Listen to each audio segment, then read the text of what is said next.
issue. Is it the pitch calling device? Uh-oh, somebody forgot to charge them, but we got her a new one. We're ready to go. Okay, so no balls, no strikes, and now we are ready to get things underway between Ole Miss and Missouri. The Rebels looking for the sweep tonight after winning in multiple ways over the first two games of this series that was moved to a doubleheader yesterday due to weather. The first game, a complete game shutout by Huachenio, struck out 9 batters and allowed just 2 hits, outdueling Marissa McCann for Missouri, who she will face again tonight as she misses inside ball 1. Miley Huachenio, she does a good job spreading the zone. Just for a freshman, you know, being able to strike people out is always awesome, but she's also inducing a lot of flyouts, a lot of ground outs, and really working on controlling both sides of the plate, which you see here versus Julia Crenshaw. One inside, one outside, one inside. So it's important, especially in the first inning, for a pitcher to be able to find the zone on both sides of the plate.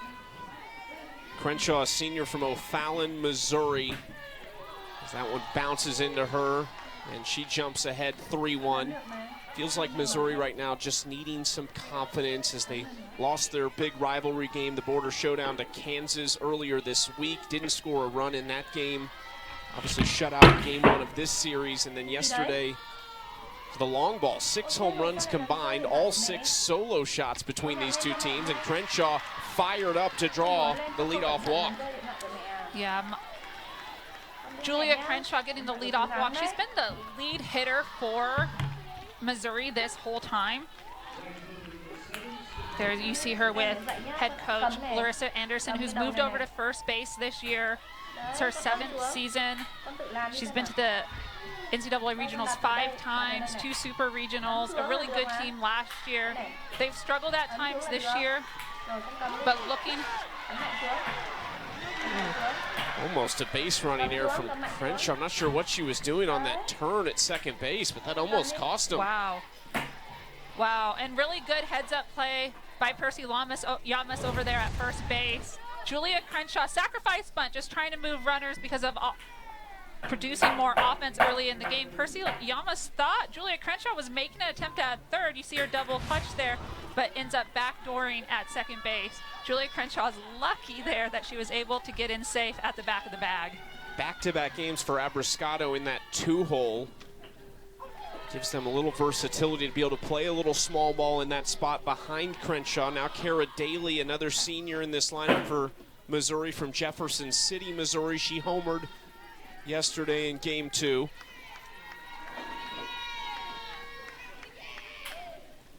Career best average for Daly this year so far, 307. Last year it dropped down to 207 after she was really consistent the first couple of years, hit 270.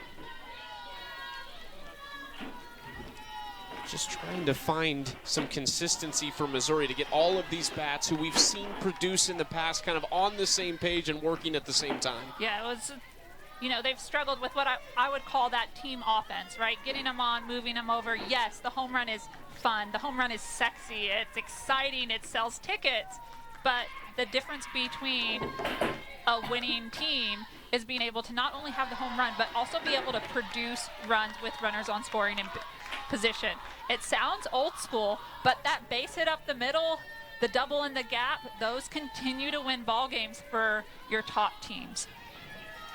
Lost their top 3 bats from a season ago. Alex Honnold, who was a superstar for Larissa Anderson, as well as Jenna Laird and Maddie Gallagher. Honnold last year was the double machine. She had been kind of a power hitter in the long ball, but last year turned all those home runs into doubles. She did have the big swing in game 1 of the regional against Omaha, which was an elimination game for Missouri. Honnold hit a grand slam to force game 2. This is going to fall as Pickens lost her footing. It should go down as a little awkward infield single for Kara Daly. Yeah, that's one of those interesting plays. Cut down this runner at third base. Big swing there from Taylor Ebbs for strike 1. She said Huachenio is a low heart rate kid, wants the ball at all times, but super relaxed, fun, easy.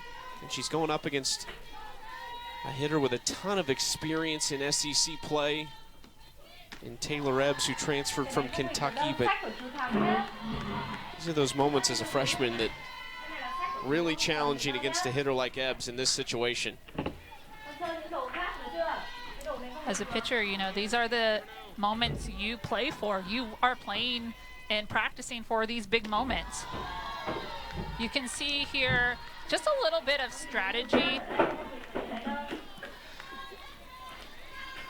Runners at first and third. They're being a little careful with Taylor Ebbs. Lexi Brady popping up behind the plate a little bit just in case there's a steal attempt and they have to run the first and third play. Daly stays, big swing by Ebbs for strike 2. One of the biggest concerns in a first and third play is always going to be the sneaky squeeze. In this situation, obviously 2 strikes right now. Probably not, and the cleanup hitter not likely to see a squeeze. But with Missouri's trouble with scoring it with runners in position, runners on base lately. 1 for 7 in the series with runners in scoring position. Again, Miley Wachenio outside. This ball just runs on her just a little bit too much. 3-2 again outside, and bases loaded opportunity for Missouri right now. Bases loaded opportunity for Missouri.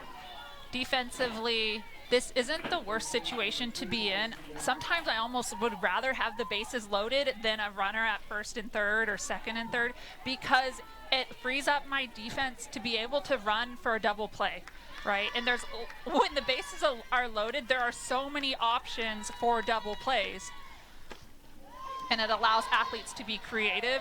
Obviously, we always think short to second or second to short up the middle, but home to first is also one. Stepping on third base to go to first, a pop-up, and then someone trying to advance also. So there's a lot of options for double plays here. This is one of the best power hitters in the SEC, Madison Walker, in her sophomore season out of Olathe, Kansas. 13 home runs, 34 RBIs on the year, leads the Tigers. Has not hit for an extremely high average, right around 250, but it is the run-producing ability that they love with Walker. And she's had clutch moments in her career. We saw her in regionals walk it off to send them to Supers last year in Columbia. Down 0-2, though. Lays off that pitch upstairs. Madison Walker's one of those hitters as of lately. She kind of got a little quiet, and then now she's lately in the last 3 games is starting to put better contact on the ball. So it's just a matter of time before that big hit breaks through for her again. Swings through that pitch. Strikeout number 1 for Wachenio. Yeah. Miley Wachenio relying on what she does best, that rise ball inside, running in on Madison Walker. So good.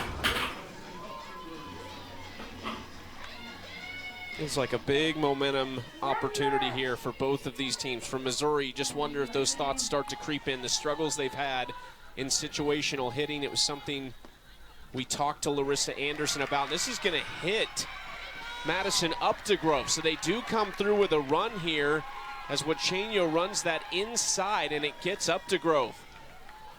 Yeah, for as many strikeouts as Wachenio has had, she has had a little bit of issue with the hit by pitch and the walks. 10 wild pitches, 16 hit by pitches this season.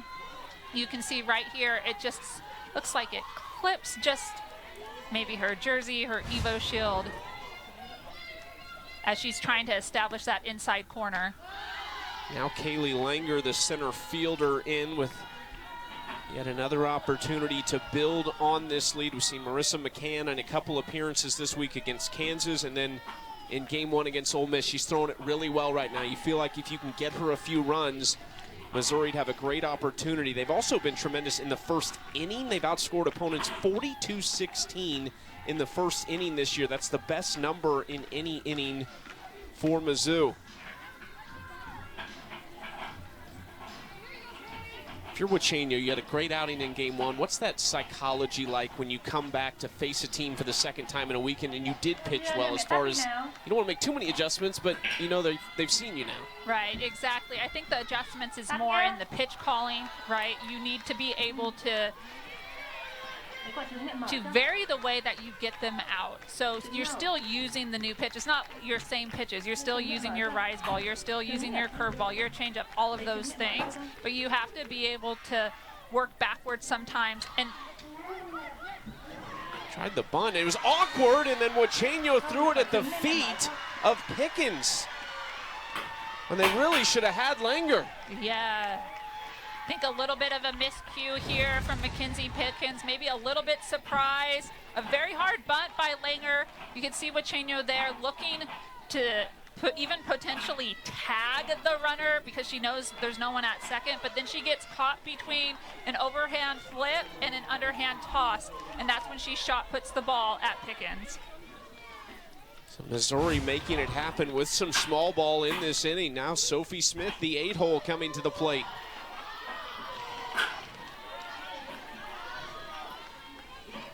Going to rule that as a single for Langer. An RBI to go with it as the Tigers are up 2-0.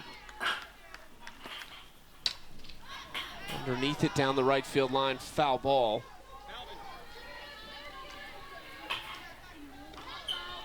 Sophie Smith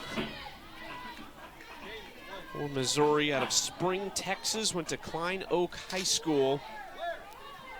Making her 12th start of the season, has just 5 hits on the year and 27 at-bats. Down 0-2. Gets a hold of this one to deep left field and gone! A grand slam for the freshman Sophie Smith, her first career home run, and Missouri is up 6-0 on Ole Miss.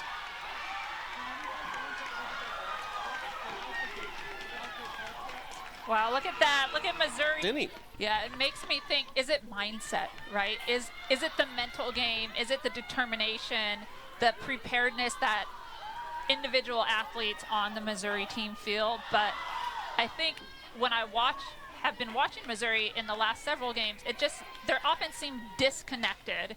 And right now we're seeing them connected, and that's helping them produce runs. Cahalan pops out to left field. But Missouri off to a tremendous start, looking to avoid the sweep in Oxford. First inning, and I would call this a must-win game for Missouri. To come out with 6 runs in the first inning puts a lot of confidence and belief in McCann. Fair ball down the third base line. Kara Daly takes care of Taylor Malvin, the Ole Miss center fielder, for out number 1. Kara Daly covering the line with the backhand, and then the quick release and strike over to first base with Madison Walker.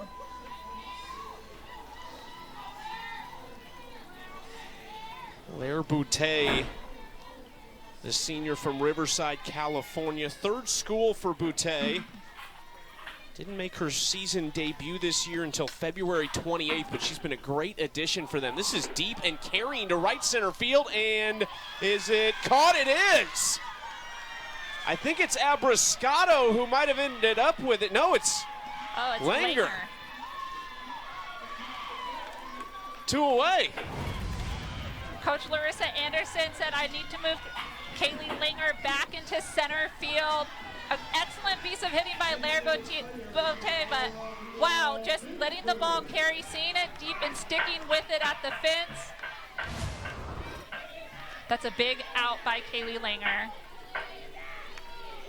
Boutte got that so high in the air, just really carrying.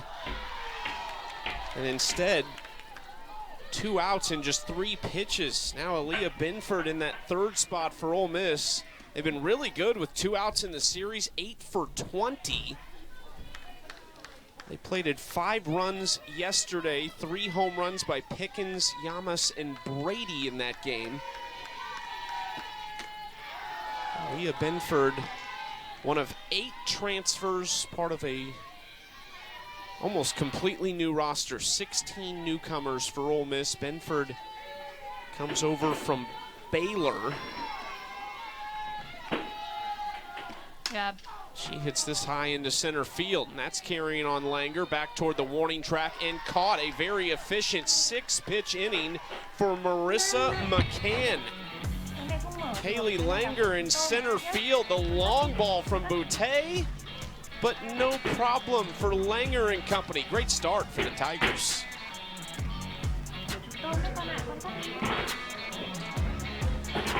Burger King has a deal for all, $5 duo and Langer had the RBI single before the grand slam from the 8-hole Sophie Smith. Yeah, as a freshman, a grand slam, stepping up for your team when you need it most. Missouri out here tonight trying to prevent the sweep, and a team that needs wins. 18-18. Their RPI's in a great spot. They're 32nd because they've played the 11th toughest schedule in the country to this point. It won't get any easier, so games like this, when you are in this winning opportunity, feel extremely important for the Tigers, who go back home to Columbia, and their next SEC action is Texas. 2-1 pitch, that's ripped just foul down the left field line. They had scored just 3 runs in 3 games this week, entering tonight, and all 3 of them came in game 2 of the doubleheader yesterday. Shutout against Kansas on Wednesday, shutout in game 1 by Miley Wacheño. Missouri's offense has made a good adjustment against Miley Wacheño so far, trying to stay off more of that rise ball. Here, Julia Crenshaw sitting on the changeup, extending her 8-game hitting streak right now. Miley Wacheño tries to go down with the off speed, but Julia Crenshaw does such a good job keeping her hands back and to be able to drive that ball back up the middle. See if they try to play small ball again with Abrascato, who had a sacrifice bunt her first trip to the plate to advance Crenshaw. Ball 1.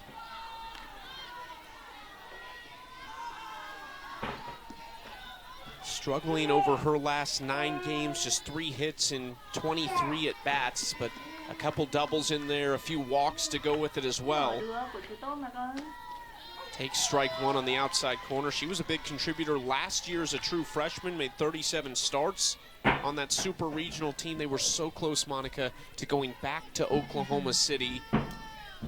Fell just short in extra innings to Duke in Columbia. It was the Blue Devils' first trip to Oklahoma City. Abrascato does lay down the bunt, and successful. Crenshaw being aggressive. We saw this earlier. Ball gets away, and Crenshaw's going to score. She took the aggressive turn the first inning on that and almost got thrown out. This time it works to perfection.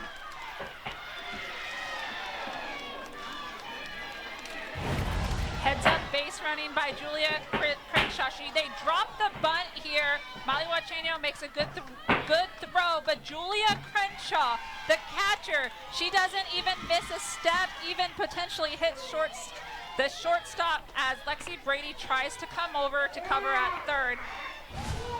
Julia Crenshaw wheeling it around the bases. We love to see that from a catcher. You don't always see speed from catchers.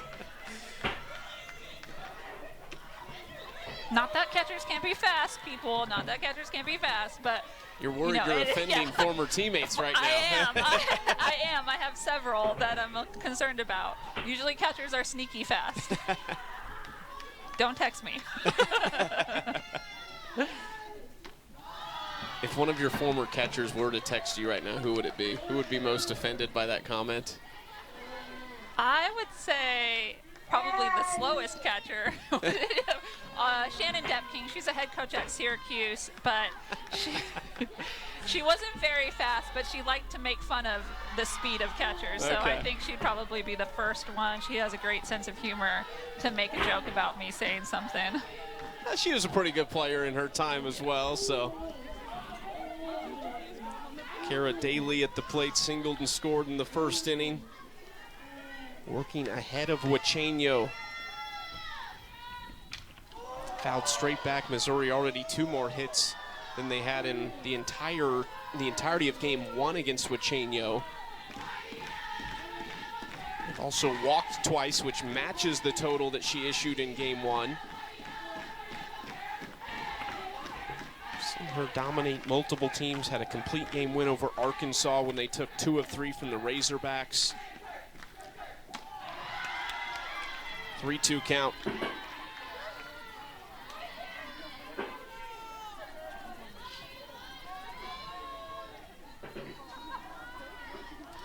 $223rd game for Cara Daly at Missouri. Hits this high and deep to right center field. It's carrying and falls short just at the warning track for the second out.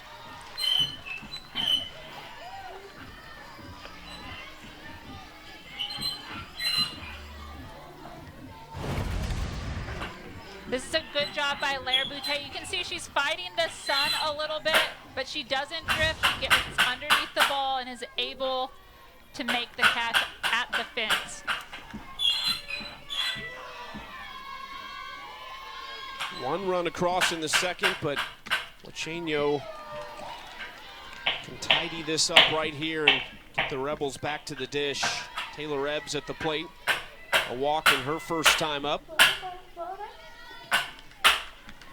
Miley Huachenyo, it's good to see her throw a first pitch strike here. She's allowed a lot of hitters to even up the count, or even get where she gets behind in the count and the hitters start to lead in the count.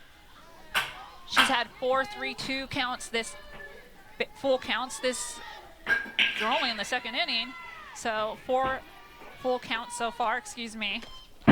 But see, she just has pitches that are running on her a little bit too much. It's like they're starting at their breaking point and they're just breaking past the zone. In order to clean that up, pitchers, you gotta have a firmer front side and you need to stick your snap and follow through better.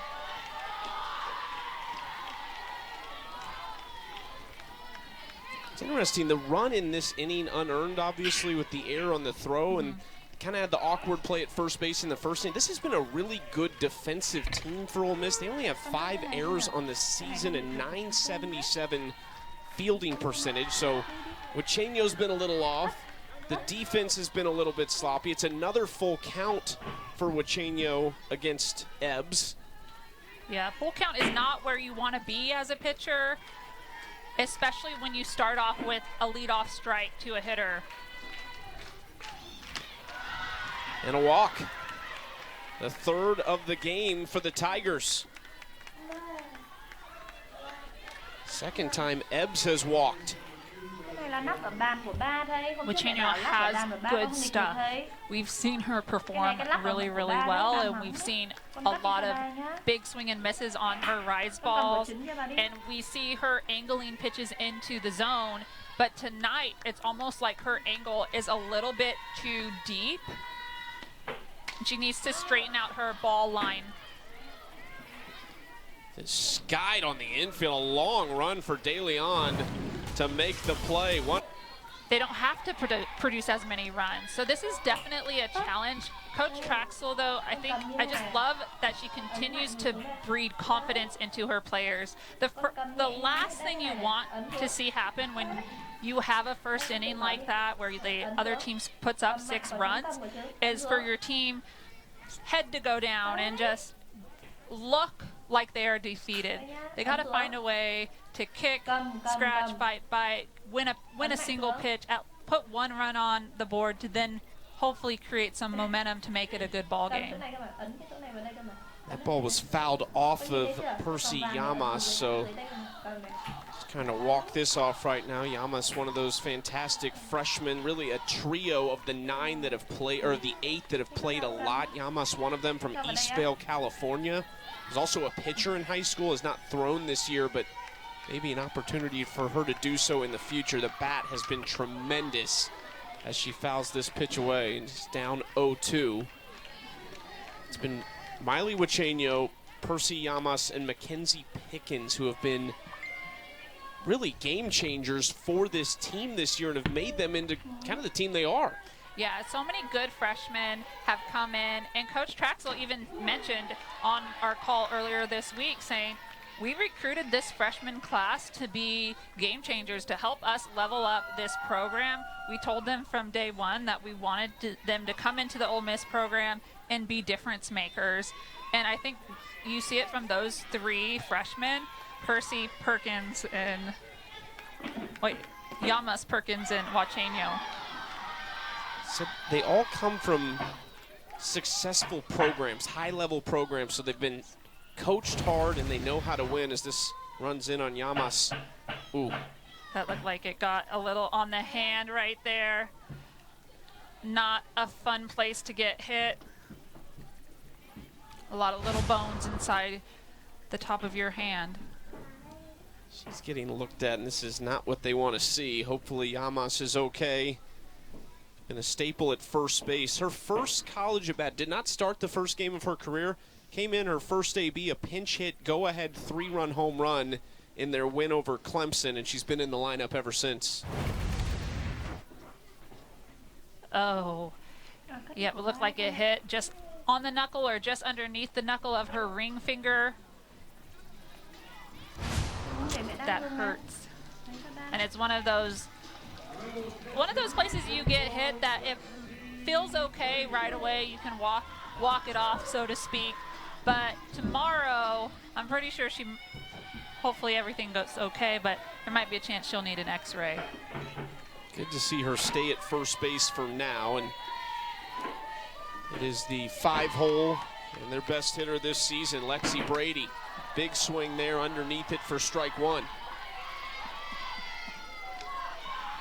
Well, the list goes on for Brady. Her SEC numbers are video game-esque. 580 average, 4 home runs, 8 RBIs in just 8 games played.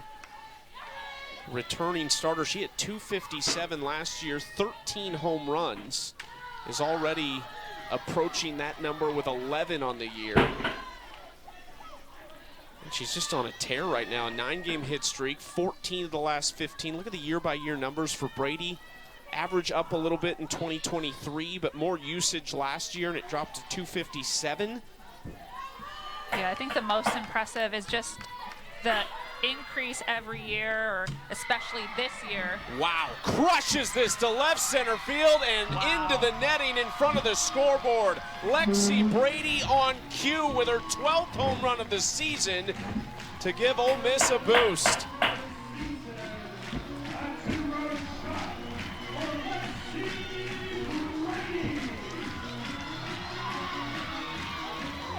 Just wow, Lexi Brady, just wow.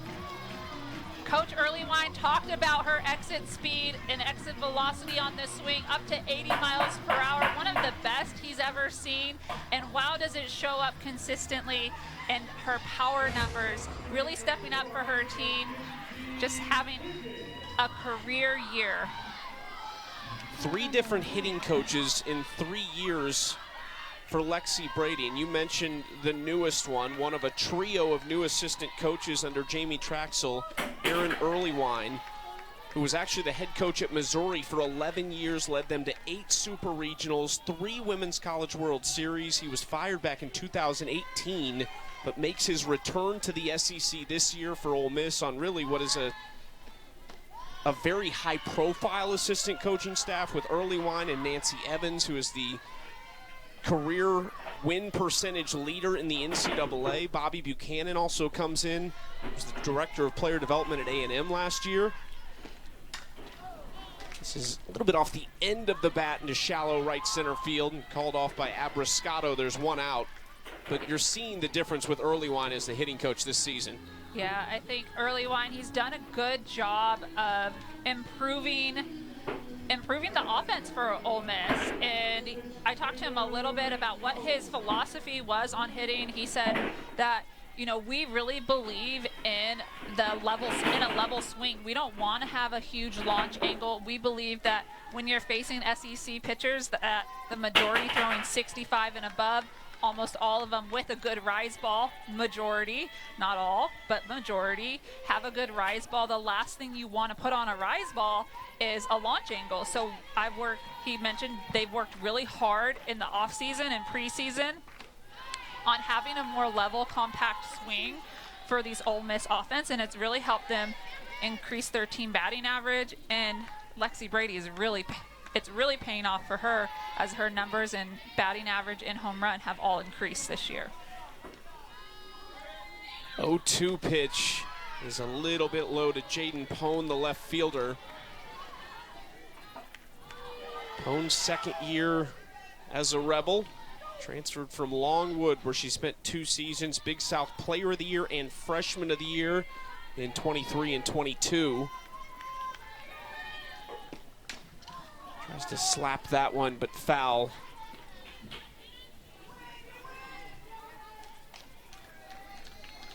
Now Marissa McCann, who has plenty of insurance, but trying to kind of settle back in. Yeah, she's been doing such a good job from the circle for Mizzou, keeping them in ball games. But that's another base hit here from Pone. That's a great piece of hitting by Jada Pone. Pone, when you come back after a home run, the most important thing is to not strike out offensively, because that's the first thing that a pitcher wants to do, is try to strike someone out to be able to reset the defense, reset them. But Pone comes in there and is able to work a slap in the hole, in the 3-4 hole. Senior from Hope Mills, North Carolina. She's aboard with 1 out. Ryan Starr trying to play some small ball. Starr, who started her career at Syracuse as a freshman, they're starting shortstop, and really is more of a defensive specialist for Ole Miss at that shortstop position as a junior. Takes inside ball 1.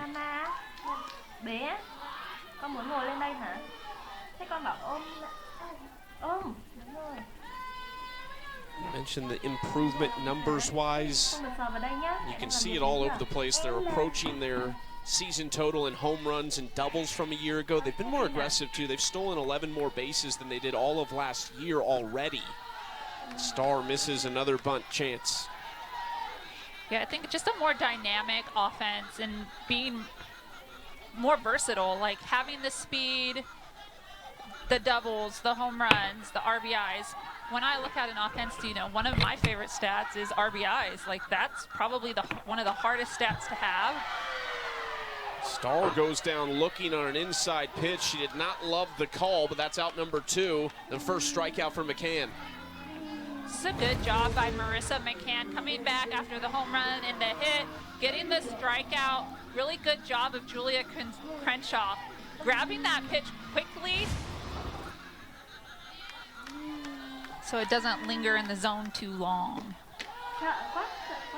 Angelina De Leon, the third baseman in the 9 spot from Valley Springs, California. 4-sport athlete in high school, played volleyball, soccer, and tennis to go with softball. Throw down to first. Pone back in time, but a 2-strike start for Marissa McCann.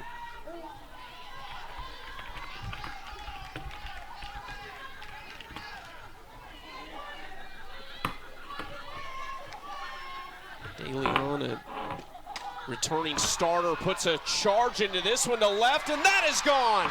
2 home runs in the second frame for Ole Miss, and they are right back in this game. This time, Angelina De Leon, her 3rd of the season.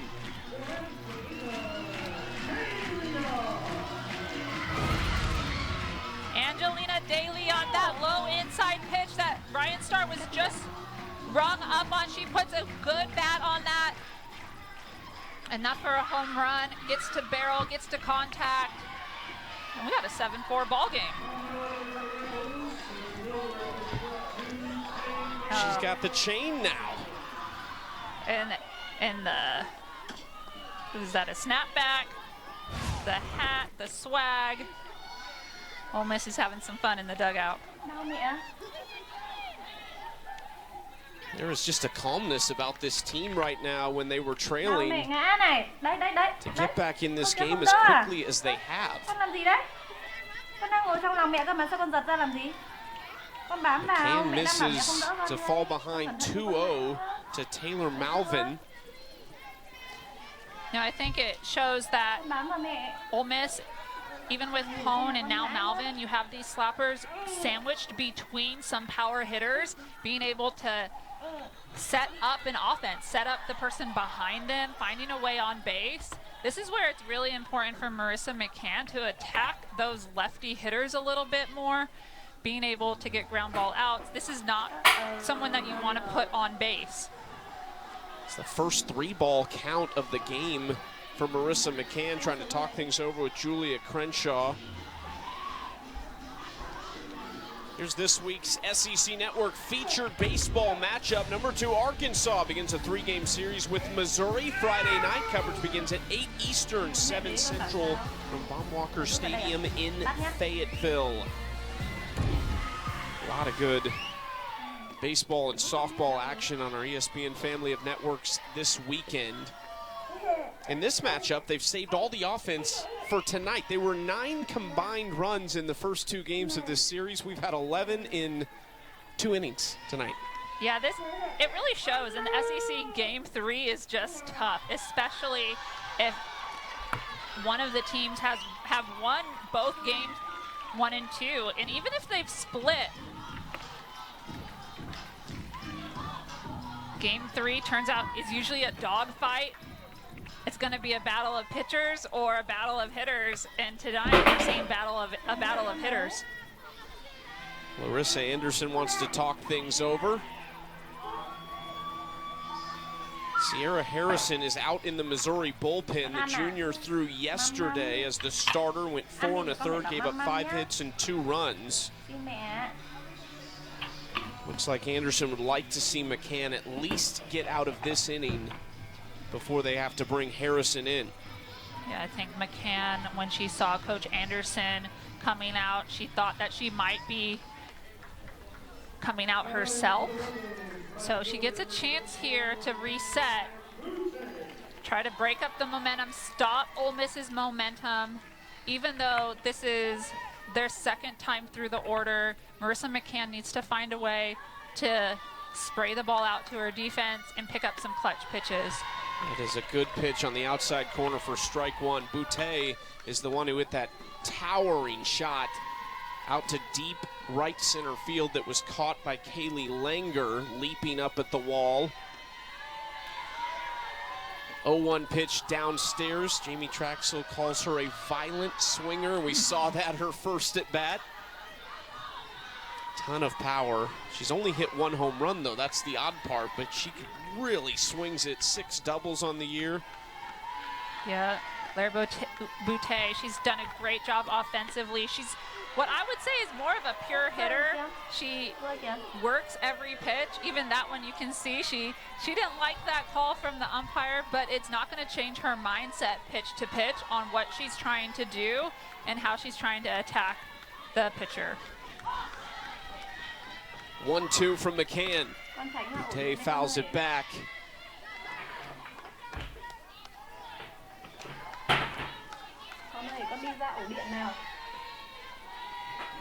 Boutte started her career at Tennessee, played 2 years there, was a member of that 23 SEC Championship and Women's College World Series team led by Karen Weekly. Last year went to Houston, but just spent 1 season there. Jamie Traxel said they had her on campus actually when she left the portal the first time and went into the portal from Tennessee. She ended up choosing Houston, so when she went back in this summer, they said they weren't going to miss this time. And they were able to bring Claire Boutte to Oxford. Guess 3rd time's a charm with Claire Boutte for Ole Miss. And it seems like she's been settling in pretty well, been playing right field. Started the season a little bit late as she was recovering from some injuries, but offensively has been a dynamic hitter for Ole Miss. .415 average on the year, 3-2 count. The runner on, crushes it right back up the middle. It's going to be first and second now with 2 away for the Rebels.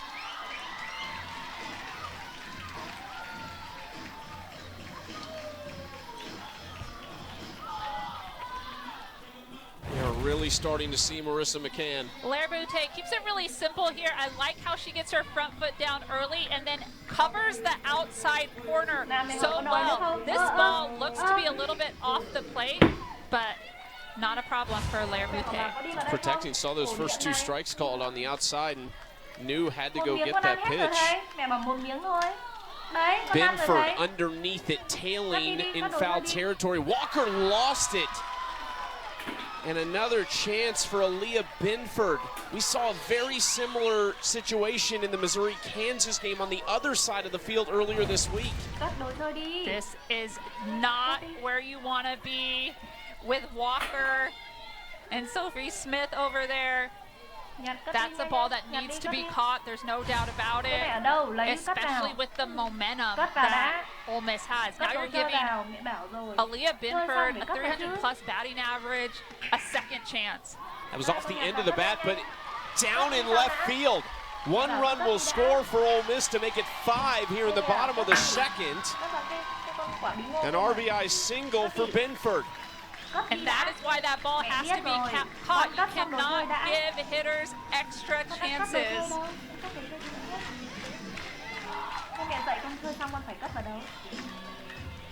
We talked about it earlier this week, Monica, in the Kansas game, and I mentioned what Missouri lost. It's not just the bats of Honnold, Laird, and Gallagher. It's the fact that they played shortstop, second base, and center field. You lost 3 seniors at your most crucial positions, arguably, on defense, and we've seen that hurt them a little bit this year. But a pitching change coming up as Marissa McCann's day is done. Sierra Harrison entering for the Tigers in a very crucial spot early in this game.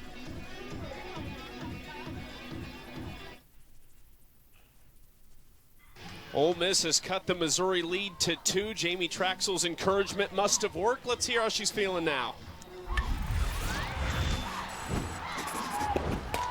Go, go, go, go, go, go! Yeah! Dominance! For Sierra Harrison is when she gets into a rhythm and she's able to groove a little bit more. When she's comfortable, Missouri plays well. 2-1 pitch. That's a good spot on the outside corner to Percy Yamas. Second time we've seen her, and it's good to see Yamas back up there. She was hit by a pitch on the hand to start this inning. And we saw her at first base a little bit shaken up, but back at the plate, obviously a good sign for the freshman. 3-2 count for Harrison, the first batter she faces. Ole Miss 11 of 24. That's a .458 average with 2 outs in this series. Lexi Brady hoping for an opportunity in the inning. That's up top, and she will get it with the bases loaded. That is a big walk by Percy Yamas. Lexi Brady already has done it once in this inning. That's what got it started for Ole Miss. A 2-run shot gets another huge opportunity, Monica. Yeah, hitting is contagious, and Lexi Brady started us off, and here she comes again, her second at-bat in this inning with the bases loaded. This is just the moments you live for, and Lexi Brady continually steps up to the plate for Ole Miss as one of the only returners, a 4-year starter for Ole Miss. This is not a position Missouri's defense wants to be put in. What an incredible turn. Missouri looked so confident in that second inning. They got aggressive base running. They only got 1 run in the second, but it really came off a play that shouldn't have been on a sacrifice bunt, scoring a runner from first on an error. Ole Miss already has plated 5 in this inning, and now Harrison falls behind 2-0 to one of the best power hitters in the SEC. We've got 2 of them on the field tonight between Walker and Brady, who now has 12 home runs on the season. She's 2 for 2 with the bases loaded on the year.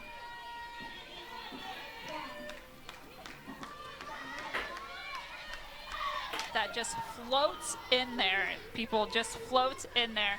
So looking forward to kind of stop the Missouri offense brigade here and keep that momentum on the Ole Miss side. There you see the changeup just floats in there nice and low. The more hitters have to think about that change of speed, the more thinking they do. No one wants to think when they're up to bat. No one wants to think. They only want to think in practice, right? Not during the game. There's your backdoor curve. Really good pitch there. Lopez from Riverside, California, second year at Ole Miss after she transferred from Hawaii, where she spent 2 seasons, won 29 games. All Big West first team and freshman team as a true freshman. I thought Jamie Traxel had a great quote about Brianna Lopez because they brought in all these new faces, and she is the only returning pitcher. They had 4 pitchers last year with at least 78 innings pitched, sub-2 ERAs. She is the only returner from last year's staff. Jamie Traxel said she is the water you skip a rock on 10 times. Said she's a fantastic person, welcomed all of these new pitchers in, and gets the strikeout of Updegrove to start the 3rd. Yeah, beautiful pitch here by Brianna Lopez. Here's that backdoor curve, comes right to the back corner of the left-handed batter's box. It's a pitch that you can't let go. You can't watch that with 2 strikes, and helps her get the K. Huachenio has been the workhorse, over 100 innings on the season. Binford just under 70 on the year, and then Lopez, the 3rd arm, approaching 50 innings. But it's a really nice trio for Ole Miss. You feel like can make them really dangerous come regionals, and potentially, if they continue on the way they're going, super regionals. Hit really high, shallow left field. Pone coming in. Starr is there and takes control for out number 2. Well, there they are, Miley Huachenio, who one of the top strikeout pitchers in the country. Aaliyah Binford actually beat Ole Miss in regionals last year with Baylor through a complete game 1 hitter. And then Brianna Lopez, the lone returner to this staff. Yeah, 2 righties and a lefty. Everyone loves to have at least 1 lefty on staff. But the great thing about Brianna Lopez is that she's a little bit different from Huachenio and Binford. Both of those girls both throw a little bit harder. You know, they're mid-60s and higher. Brianna Lopez, she sits low 60s, but it's that change of speed, it's that backdoor curve on both sides of the plate that really help her use her defense and get her out of innings. It's not, hey, I'm going to go and strike out all these hitters. She's going to get fly balls, she's going to get ground balls and use her defense. That 1-2 pitch again really has these hitters fooled to start this inning. This is Sophie Smith, who hit the grand slam back in the 1st, but down 1-2 in the count to Lopez.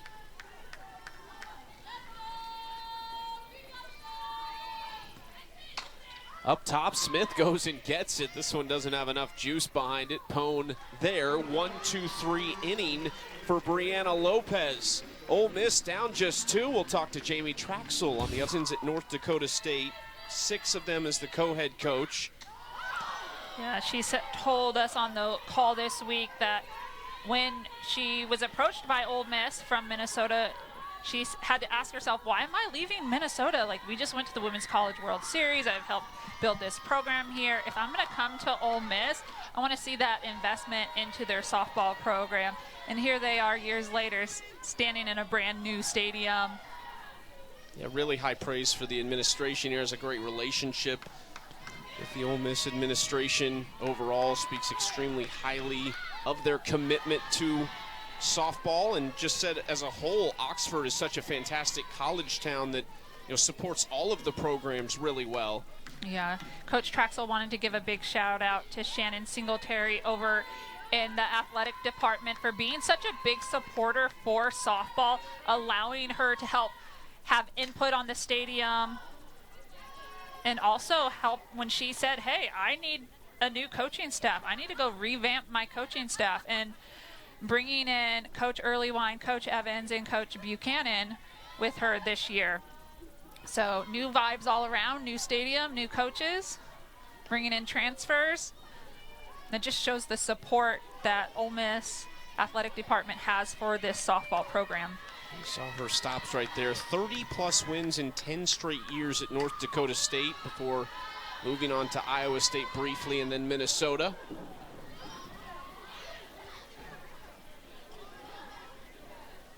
Sierra Harrison now has the task of trying to just calm down this Ole Miss lineup. Is ahead of Mackenzie Pickens, the talented freshman second baseman, 1-2. Pickens from Flowery Branch, Georgia, went to Buford High School, back-to-back Georgia 7A state titles her last 2 years there. Fights that pitch off. Yeah, fights off the off speed. You can really tell if you're seeing it when you're able to just foul off the off speed. You know, not every hitter wants to hit a changeup or has the ability to, but if you can live to see another pitch. It is another 1-2 count.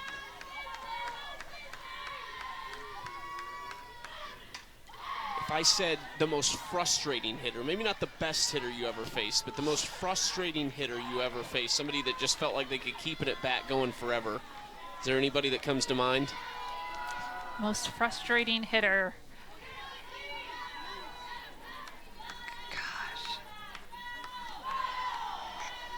You played with one with the national team, Haley McClenny. I always used to think she used to just kind of toy with pitchers at the plate, fouling balls off, and they're going to review this play over at first base. I think Missouri immediately felt as though they had an out at first. Call on the field for Pickens is safe. We have Missouri is challenging the call of safe at first base. That is the challenge of the safe call at first base. Let's take a look.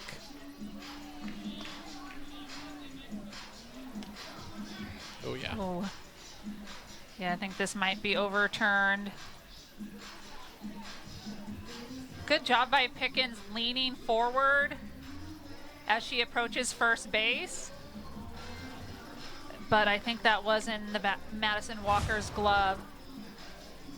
Let's see what they have to say. I don't think this one's going to be too lengthy from Birmingham. That looked like a pretty clear view from our crew here in Oxford by Eric Posman, our producer, and director David Dillard. Here's your Hawkeye view. The ruling on the field has been changed. Pickens trying to call herself safe. She's not at the base yet. You gotta love the dedication. Of course. I mean, I would do it. We all do it. If you don't believe you're safe, then no one will. It's kind of like in basketball when you see contact and then somebody's hands go up like they're innocent. You know they committed a foul there. It's kind of in that same realm of. It's just part of the game. It's part of the game. It's fun. One out for Harrison. That's fouled straight back. Pone right under that pitch. Singled and scored in the 5-run second inning.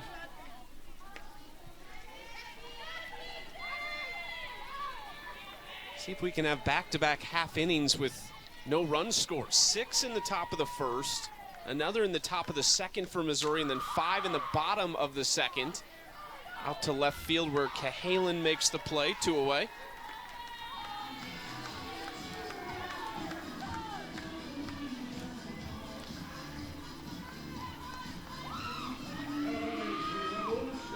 Down to Ryan Starr.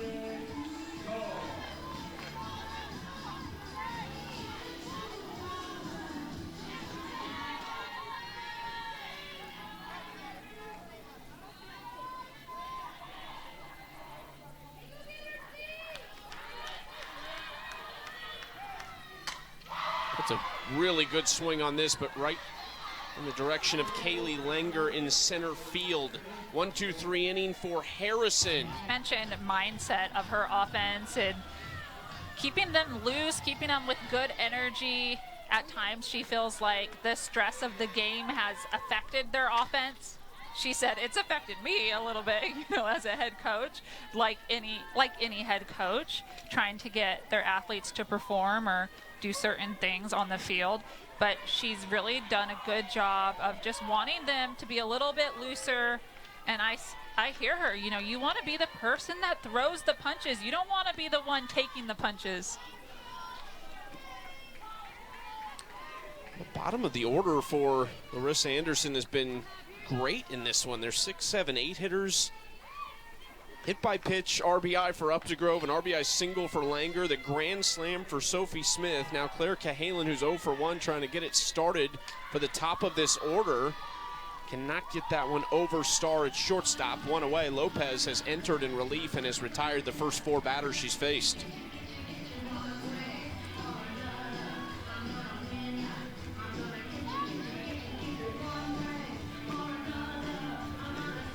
Julia Crenshaw, a walk and a single. She's come around to score both times she's come to the plate.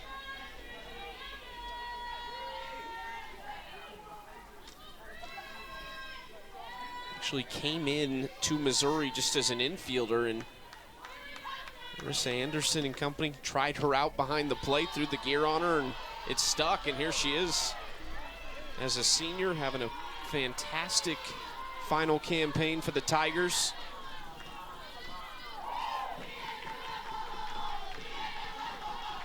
Lopez wanted that first pitch strike down in the count, though. 1-0. 2-0.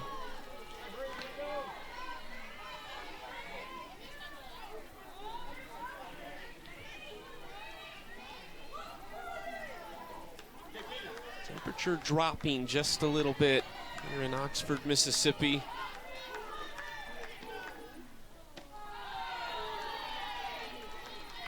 It's rain this weekend. The games were supposed to be Saturday, Sunday, Monday, but on Saturday, rain in the area, so they moved that to a doubleheader yesterday. It's currently 58 degrees and falling show.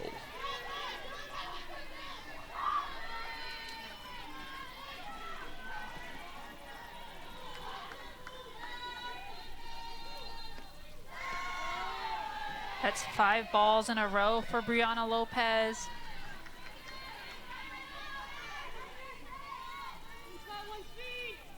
Just missing a little bit. This would be a good time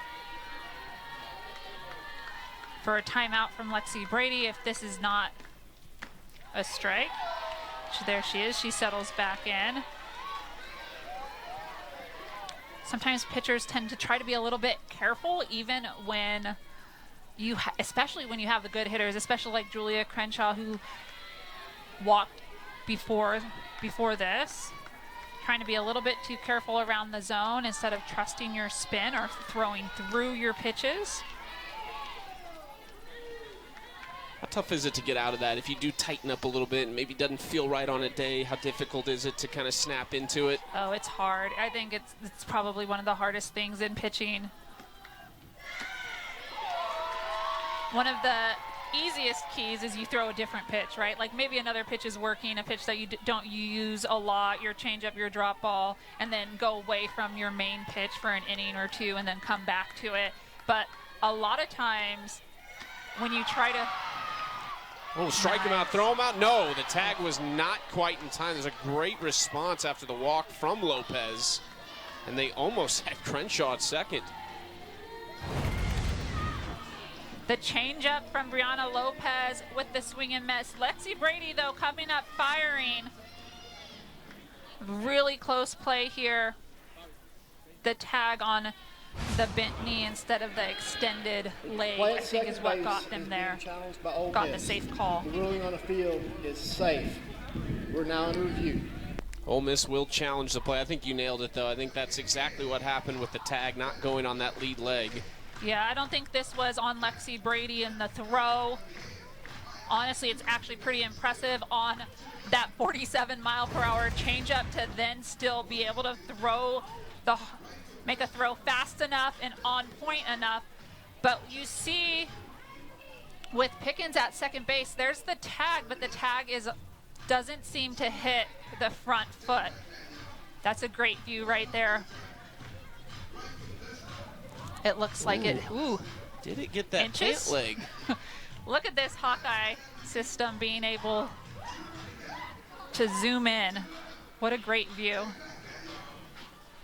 That is in. I didn't think it was that close originally, but now I'm Question is it indisputable evidence on this call?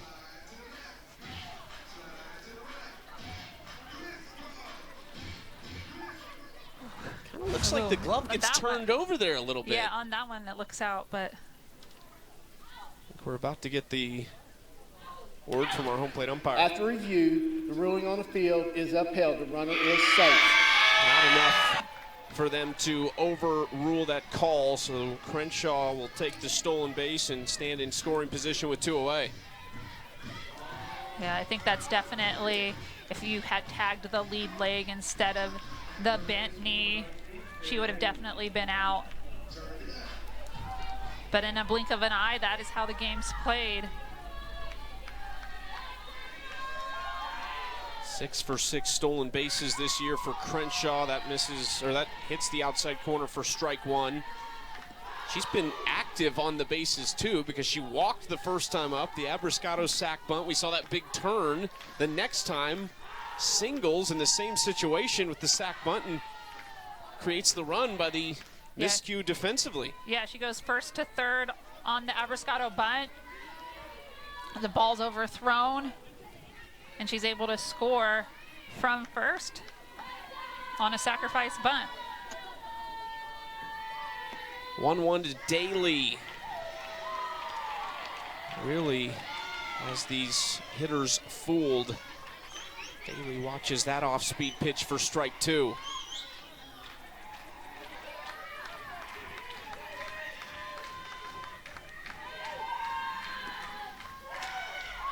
Lofts this into shallow left field. Starr takes control again. Really great glove at shortstop, and that's out number 3. Ole Miss back to the dish, down 2.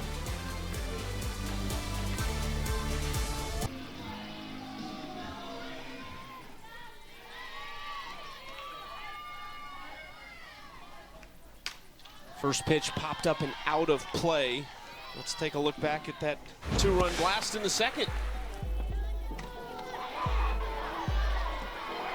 Over the left field wall, her 3rd of the year. Low inside pitch there. Almost a line drive out of left field.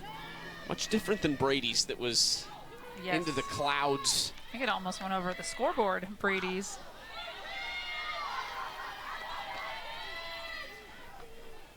So look at this, an SEC play for Ole Miss last year to this year. We talked about Aaron Earlywine's influence on the batters. 227 last year average with just over 3 runs per game, almost 2 more runs per game, and almost a 70-point higher average in SEC play. Smaller sample size, obviously, through this is their 9th game tonight, and things are going pretty well for the Bats as well with 5 hits through 3 innings, but there's some legitimate improvement there, top to bottom in this order. Yeah, it's overall team batting average, right? A lot of times in college softball, we see, a top 4 hitters in the lineup. 4 hitters are really, really competitive. You have a good offense, and then you have some contributors down at the bottom. But overall, 70 to 80 point up in your batting average, that means that everyone's performing, and we've seen that tonight with different hitters in the bottom of the lineup stepping up, like De Leon. 1-2 from Harrison. Runs too far upstairs. Harrison has retired 4 straight Rebel batters. Walked the first batter she faced that loaded the bases for Lexi Brady before retiring her on that long fly out to right center field.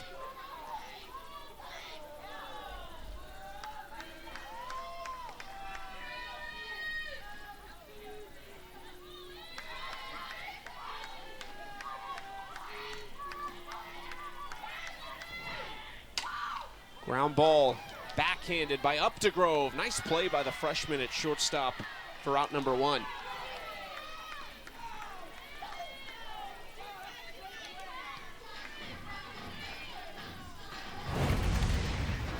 Good job by Updegrove here. Look how she stays low, but making the long throw off her back leg, I think that's the most impressive part. Showing off the strength of her arm. Well, let me ask you another one about players you played with. defensive shortstops. Who comes to mind? Range-wise, especially up the middle, Natasha Watley for sure.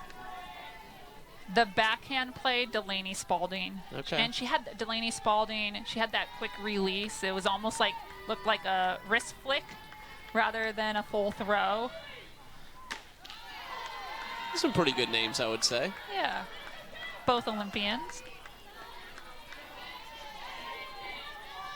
Harrison, a 1-1 count to the top of the order. First time she's faced Taylor Malvin today.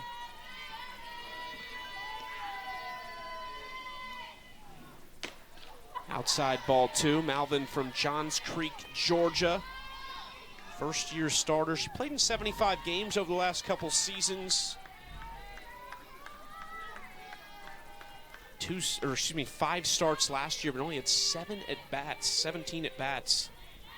Much larger role this year, and has done a nice job in that leadoff spot, hitting right at about 300 on the season.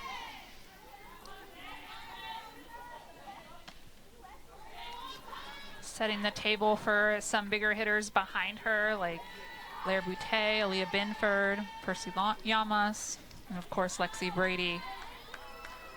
Home runs are great, but they're even funner when people are on base. Malvin's been great at getting on base in general. 20 walks on the year, so her on-base percentage up at about .440 for the season. Sometimes slappers too, or they're feisty up there. They raise your pitch count. They foul off a lot of things. The game where it sets up more like what we saw last year, with just some names moved around, but Pinnell at the end. Jamie Traxel wants a conversation here. Wondering if this might be on if the ball was fair or foul here. It looks like they're not going to go to review here.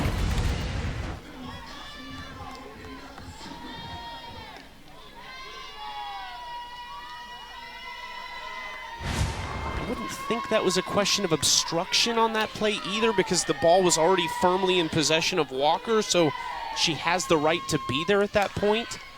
A bunt laid down nicely down the third base side, and a bunt single for Blair Boutte, showing she can do a little bit of everything with the bat. We love to see it, Blair Boutte. We love to see it. That's just smart softball. Cara Daly playing behind the bag. It's not the softest bunt in the world, but Blair Boutte trusting that she can leg something out. It's just heads up smart softball. Hey, I can hit a home run, but don't underestimate my speed. You were talking about Malvin setting the table, but just Boutte understanding it up to Grove. It's a great glove to keep it in the infield, but not able to get any outs, and moving the line down to the freshman now, Percy Yamas, with an opportunity as the potential go-ahead run now at the plate with 2 outs.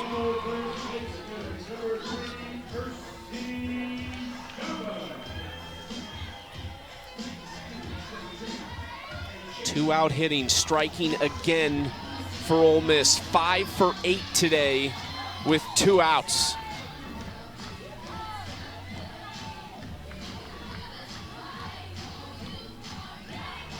Anderson maybe trying to lighten things up here for Sierra Harrison in a very important part of this game. Missouri trying to escape Oxford with at least 1 win, push that record back above 500. We talked about it. The RPI is so high, it's 32. You're playing in the SEC, so you're playing the best teams in the country. As you see an arm in the bullpen, Natalie Touche.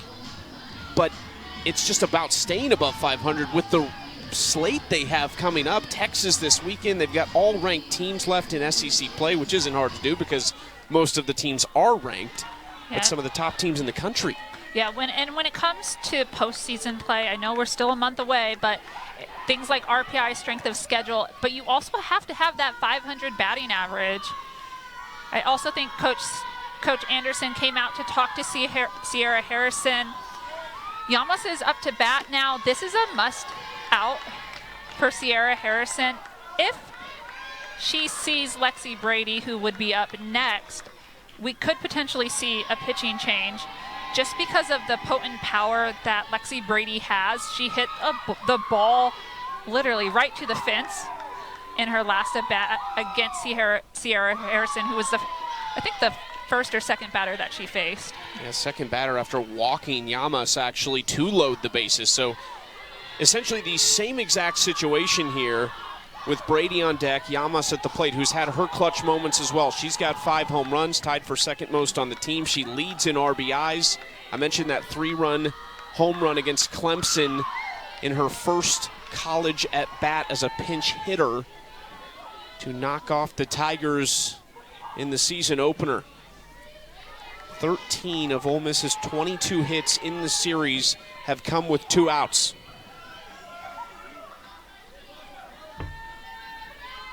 Llamas behind in the count, 1-2.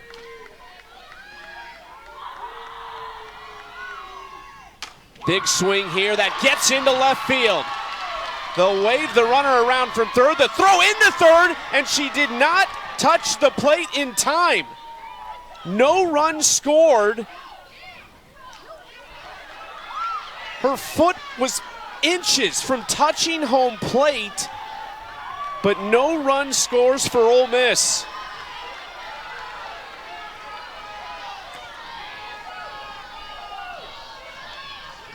They are going to look at this. I thought Dave Reinecker had this at home plate. We have Ole Miss challenging that the runner was tagged out before the runner called across home plate is now under review. Regardless, the inning is you still have Lexi Brady at the plate with 2 runners on. Yeah, with runners at first and second. The tying run would be standing at second base. Yeah, with your best hitter on. Also, it just goes to show, I think it's a point that I have to make to my young softball players out there, is that you got to run hard. You got to run hard no matter what. No base is guaranteed. Yeah, it's such a close play at home plate. You just wonder how big that run's going to be down the stretch. 3 innings to play. Lopez misses outside. Butte had that great bunt to put herself on base, reading the Missouri defense.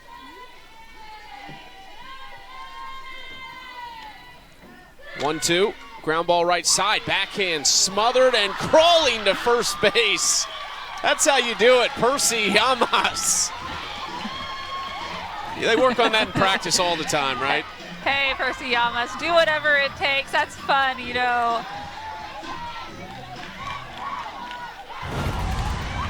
Look at this, just a great stop. A hot shot backhand comes out of her glove, but why stand up when I'm just right there?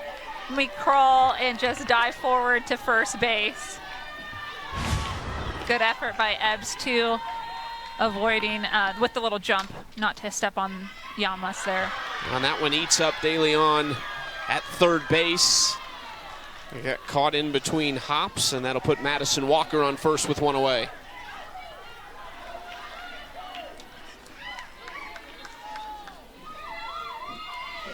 De Leon not thrilled with herself, letting that ball eat her up just a little bit.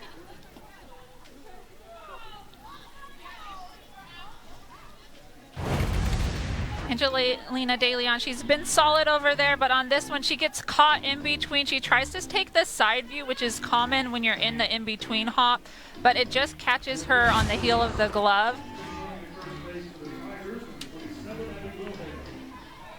Abby Wilhelm will run for Missouri at first base. Freshman from Lee Summit, Missouri. Went to Blue Springs South High School.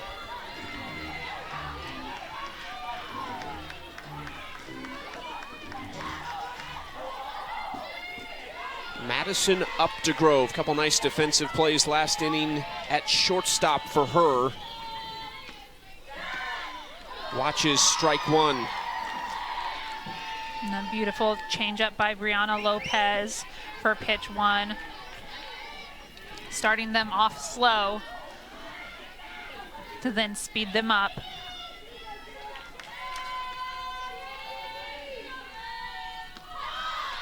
In the dirt, Brady knocked it down, but it was a great jump by Wilhelm at first base to take second.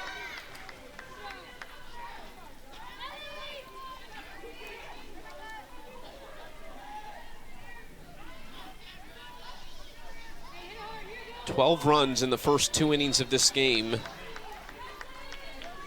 None in the third and fourth. But you do feel as though there's probably a couple more, and this is into center field. They will hold Wilhelm at third, but a heads-up play by Updegrove to take second.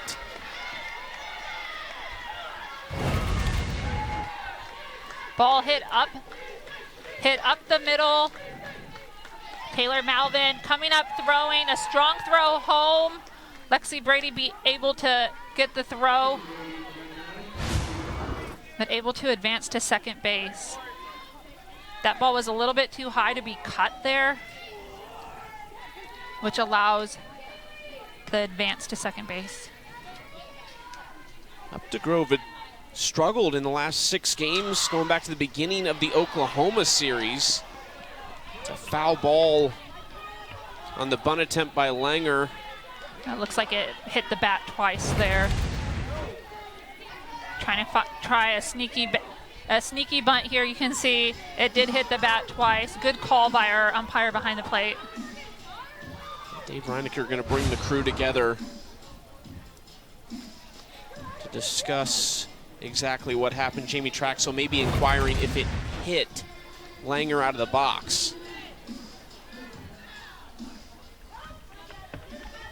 It's definitely the bat. Yeah, it's definitely the bat. I think it was a good call by Dave Reinecker at home plate, but checking with the other eyes on the plate, other eyes on the field.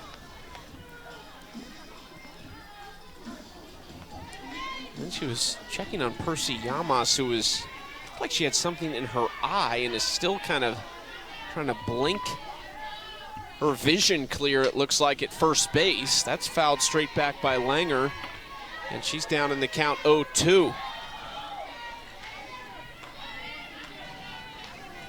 Missouri 4 for 6 with runners in scoring position today. Just 1 for 7 in the first 2 games. That was a conversation we had with Larissa Anderson ahead of the Kansas game on Wednesday. They worked on situationals on Tuesday in practice. Some of their pitchers who hadn't been throwing in game very often lately threw live to their hitters, and that's all they did was really work situationals. Yeah, it's been Missouri's Achilles heel, so to speak, is runners in scoring position and being able to get those RBIs. And not only, RBIs are great, and I think what we want to see with runners in scoring position is better at-bats, right? Working the count, getting more pitches, foul balls. We just don't want to give up pitches. We want to have more competitive at-bats, and more competitive at-bats lead to RBIs and hits in those situations. That's what Larissa Anderson said. It's not just the hits that we're looking for. We just want to see them attacking the right pitches. There's a base out there for Langer. Sophie Smith is on deck already with 1 grand slam. Could she get another opportunity? That's fouled down the right field line.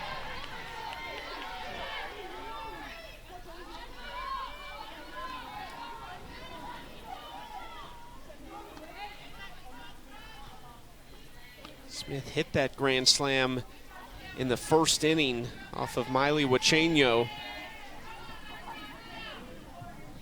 Actually got pretty good contact in her second at bat. That fly out to left field was hit pretty well. Yeah, she has seen the ball tonight. She's had 2 really good at-bats. Another 3-2 to Langer. Skied just beyond second base. Mackenzie Pickens makes the catch.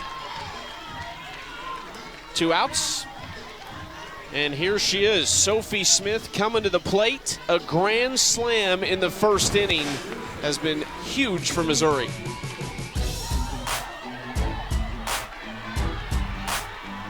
That is her first career home run. What a swing. Yeah, what a swing and what a big moment for her. Now again coming up with runners in scoring position. Fouls that off for strike one. Wilhelm at third base, Updegrove at second base for Smith. 3 hits and an RBI hit by pitch for the 6, 7, 8 hitters of the Tigers tonight.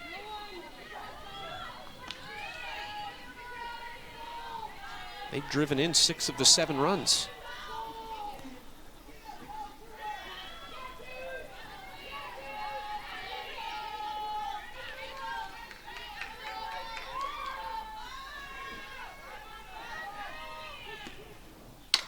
Ground ball left side, diving is Starr, but Missouri is going to add a run. That was another hard hit ball by Sophie Smith. Likely wouldn't have been able to get her at first anyway. Good piece of hitting by Sophie Smith. She swings the bat hard here.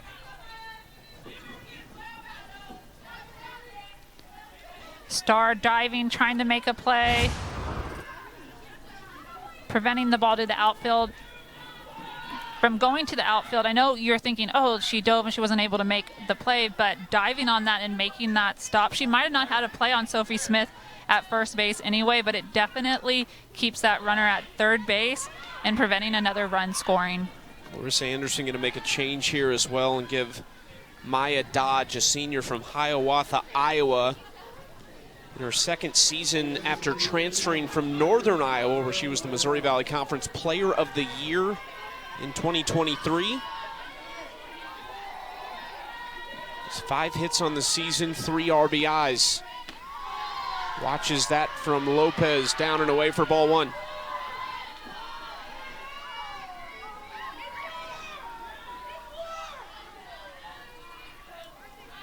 Missouri has left just 2 runners on base all night.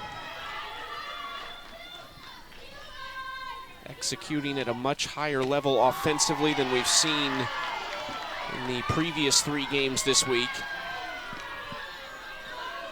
Even yesterday, the bats weren't bad. They had some big swings, 3 home runs, but nobody on base for any of them. Yeah, the hits are coming around for Missouri, but it's just been taking a little bit of time. This is smoked up the middle, and that one gets by Malvin for just a second. So a run scores. Smith able to advance to third base. Missouri adding 2 here. Can help lift her up and help her find strength during this time. Great support from Florida State. They're having a great season on the field as well. As we go back to the top of the Missouri order, and Julia Crenshaw, who has reached all 3 times tonight, 2 walks and a single, and has scored twice. I'd like to drive a couple in. Jumps ahead of Lopez, 2-0.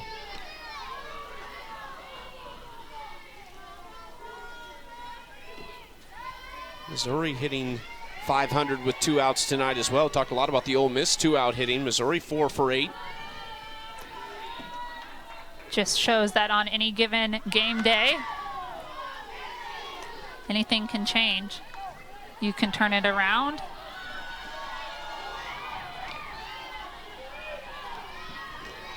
You can find a way to win a pitch, win an at-bat.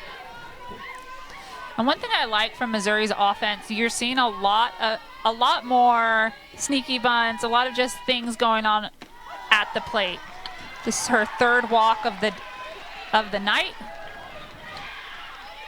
She has been a machine at the plate so far. And you were talking about how creative they've been at the plate. Abrascato's been a big part of that. 2 sacrifice bunts tonight in the first couple innings, helping produce a couple runs. Smithtown, New York native, 2023 New York Gatorade Softball Player of the Year, 4-year starter in soccer and basketball in high school as well. Her dad, Thomas, played college baseball. He's a great high school baseball coach. Sister Juliana plays at UConn.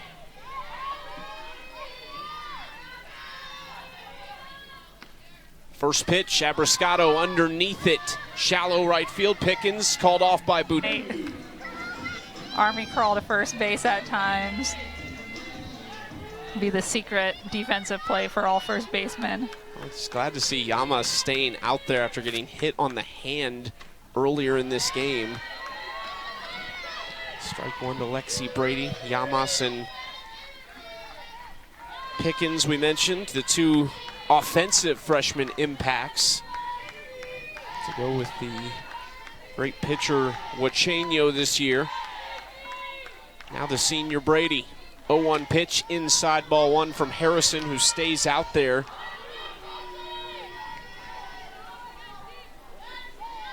The last three hitters Harrison has faced have base hits, which seems odd because got out of an inning, but it came on that throw to third that just barely stopped a run from coming across home plate. There's strike two to Brady.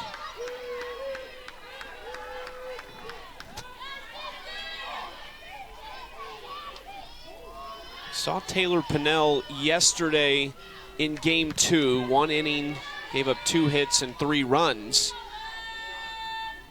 See if potentially she could be involved late in this game, not in a save situation at the moment. Lexi Brady doing a little golfing on that swing there, but you know, when someone as strong and as athletic as Lexi Brady, an interesting fact about her is that she is a kinesiology major, and although she's had 3 different hitting coaches over her course of college, she understands the sequencing it takes to hit the ball well. What that means is, you know, heel touch, toe tap, heel touch. When do my hips need to move? When do my hands need to start moving? When does my core rotate? And when to extension. So she's able to take her academics and apply it to herself as a softball player. Swings through that, and nice job by Crenshaw. It just means more. But it's not just, in all seriousness, it's not just winning one game. You have to win the series to be successful in the SEC. And to go into someone's home field, that's hard. That is a hard place to play. You would imagine Ole Miss might be moving up a little bit from that 21st spot in the rankings. Yeah, I can see Ole Miss moving up no matter what happens in this game tonight, because they did win this series and the consistency that they're playing with. They've kind of been floating under the radar a little bit. Coach Jamie Traxel recognized that when I brought it up to her, and she said, you know, we kind of like it. We kind of like it that there's other big stories in the SEC right now. OU and Texas coming over, both in the 1 and 2 spot, switching back and forth. You know, Carlin Pickens with 78 miles an hour. Sierra Sacco at Mississippi State playing so well. So she likes that all the stories are there, and it allows them to not necessarily be worried about the spotlight or all the distractions that come with some of those stories sometimes, and feels like it puts her team in a good position as they continue through SEC play. Updegrove smothers that at shortstop. It'll be an infield single for Jaden Pone, her second hit of the night. We mentioned Missouri has Texas this weekend. Up next for Ole Miss, they are at South Carolina. That series begins on Friday. Then they'll have UT Martin here next Tuesday before the Florida Gators roll in on April 11th.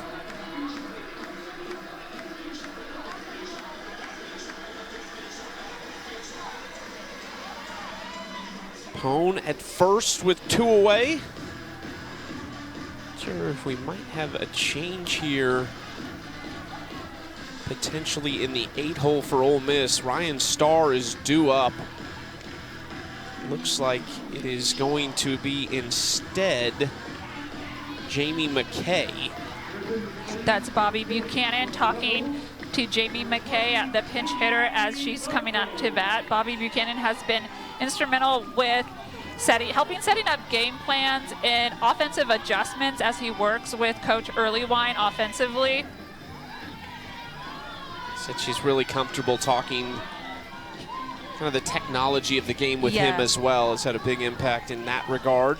Yeah, he reads and understands data analytics, and you know, I think we all understand miles per hour, we understand exit velocity, but when you're able to take those other numbers, those other stats, and apply them to a game plan, apply them to a hitter, a situation, that's where data analytics coaches and those that understand it can really thrive. Just don't ask me any of it. This is hitting the right field, and that worked out perfectly. The pinch hitter, McKay, keeps it rolling. Had a pinch hit RBI single in game 2 and is here in game 3 to set up Ole Miss with another great 2-out opportunity. She's been watching in the dugout because that only took 1 pitch. And now Angelina De Leon, a 2-run shot earlier in this game, would love another one right here.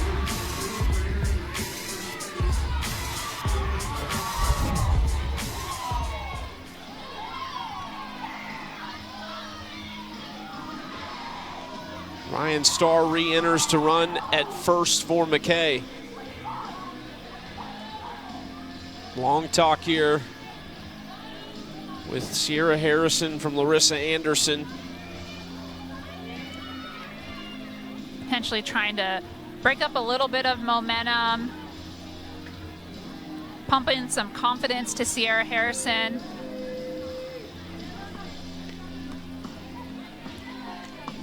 And also just some friendly reminders like, hey, you have 2 outs, you got 8 other people on the softball field.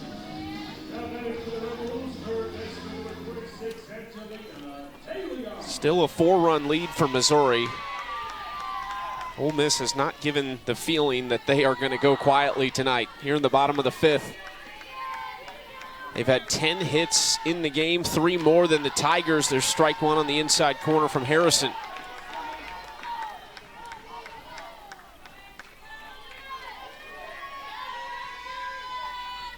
That part of the zone has been there all night. That inside to righties, away to lefties, and we've seen these pitchers at times take really good advantage of that. Yeah, you love a consistent zone from an umpire. I think one of the hardest things in pitching is when the zone changes inning by inning or from the beginning of the game to the end of the game, but consistency is key when it comes to the strike zone. That part of the process in that first inning, just trying to feel out, where can I maybe get a little extra off one side of the plate? Oh, absolutely. Like, if they're going to give me a ball and a half or 2 balls off the plate, I'm going to take it. And good luck, hitters, but that's part of pitching. You have to kind of work around, flirt with the corners, flirt with the river, find how high and how wide they're going to call. There it is. Outside corner, Harrison found. And they lost game 3 to Oklahoma, dropped the border showdown to Kansas on Wednesday, and then the first 2 games to Ole Miss in this series. 4 wins over ranked teams this year. They've got some big wins. They beat Duke, Nebraska, Oklahoma. They've played just a ridiculous schedule. They beat Northwestern when they were ranked as well, 3-0. Back right at the beginning of the season. Both of these 2 teams have knocked off Clemson. Missouri, though, in the non-conference, this is popped up in the middle of the infield. Long run, tracked down by Starr for the first out. Non-conference, Missouri played the current number 6, number 7, number 8. Oregon, UCLA, Florida State, the 11th ranked strength of schedule in the country. They did not schedule easy on to pile up wins. Brutal. Brutal. But, I love seeing that competition. We love to see those good games, especially early in this season. And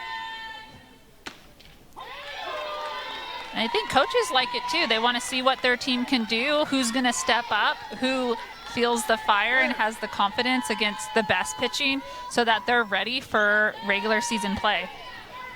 The Tigers still have number 1, number 5, number 17, and number 25 left on the schedule. That's Texas, Texas A&M, Georgia, and Alabama.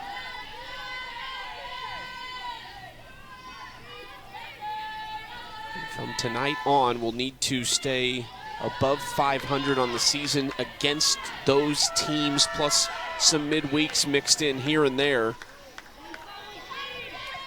That's why really that Kansas loss on Wednesday hurts really bad. Yeah, especially since they dropped the first 2 to Ole Miss. wins are at a premium for them right now. And not to say that anything can't happen, but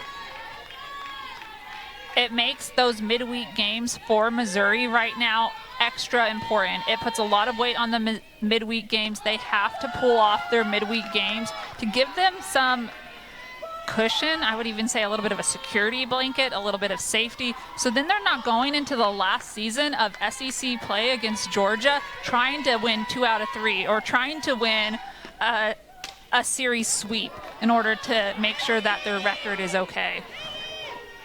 It's a team that hosted not only regionals but super regionals last year, where they lost in Game 3 to Duke in extra innings. So close for Larissa Anderson to take Missouri to their 7th ever Women's College World Series. I think it does show to prove that Missouri historically in the last several years under Coach Anderson, they've been slow on the start. They've started their seasons a little bit slow, and then they start to get hot as the season progresses. Last year, they made a great run in the SEC tournament that gave them that 8 seed to be able to host a regional and a super regional. So it's not uncharacteristic for the Missouri Tigers right now to start slow and then get better as SEC play progresses. But I'm sure Coach Anderson and the Tigers are feeling a little bit of pressure to get more wins. One away in the top of the 6th for Brianna Lopez in the circle. 3-2 count. Freezes Ebbs for a strikeout. And out number 2 in the inning. Third K for Lopez. Lopez coming in low in the zone, but look at that punch out from our umpire there.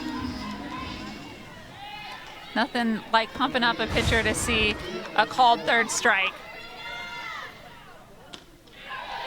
It goes back to that changeup on the first pitch to Walker.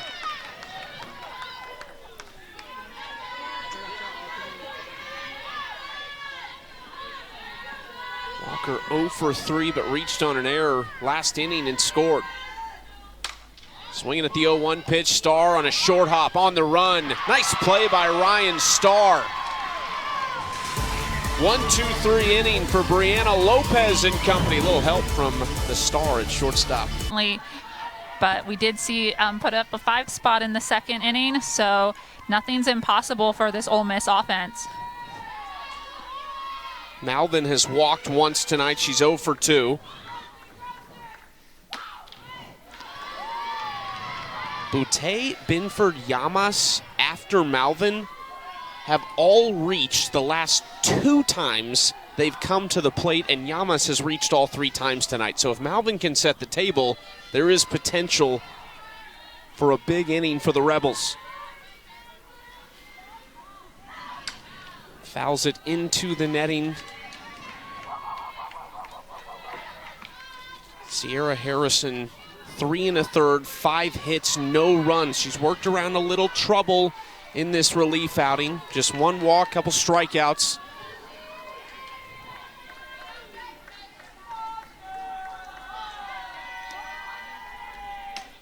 Ground ball up the middle. Up to Grove, got the speedster Malvin. It's just crazy to think. I mean, you mentioned there's still time left in the season, but we are right at about the halfway point in the softball season. Starting to really take a look at the RPI, where are teams sitting in the rankings. Yeah, who needs to make a run late in the season? Who's going to get hot? Who's going to cool off? It's been a very fun, competitive season so far, and we got a lot more left to go. So that's exciting times. And it does feel maybe more so than the last 4 years with Oklahoma dominating, winning 4 straight national titles. There does feel like a little bit of unknown, doesn't there? Oh, absolutely. With Oklahoma, they've been so good for so long, and they're still really good. And they went on, 26-0 before they had their first loss.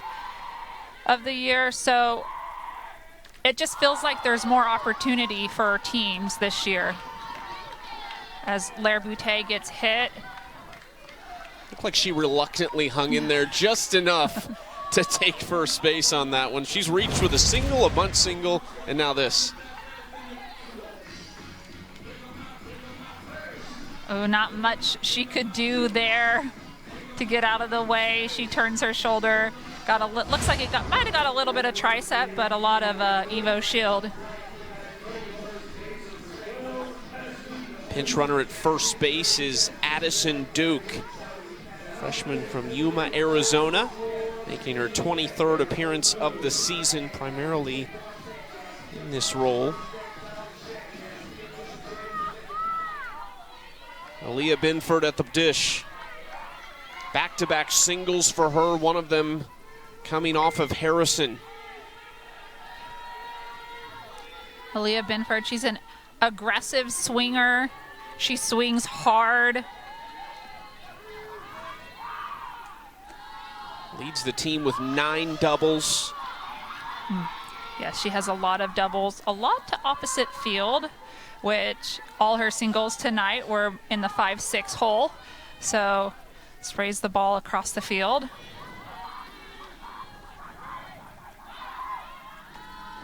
She's taking all the way right there for strike one. Yeah.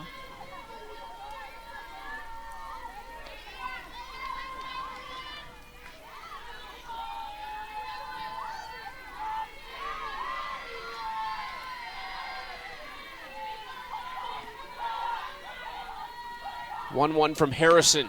Up top, ball 2.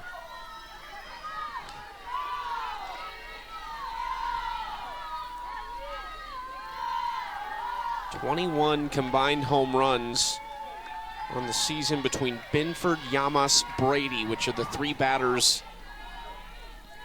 to face Harrison in order here. Inside, ball 3.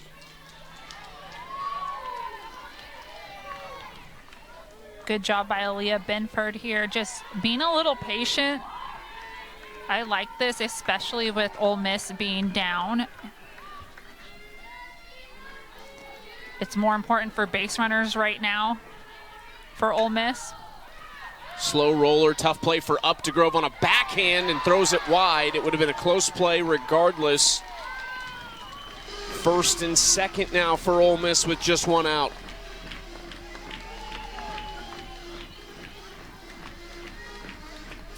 Percy Llamas coming up. She's reached all 3 times. Lexi Brady behind her, a 2-run shot in this game.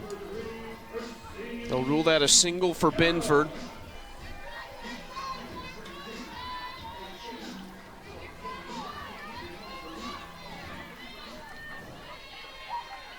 Percy Llamas,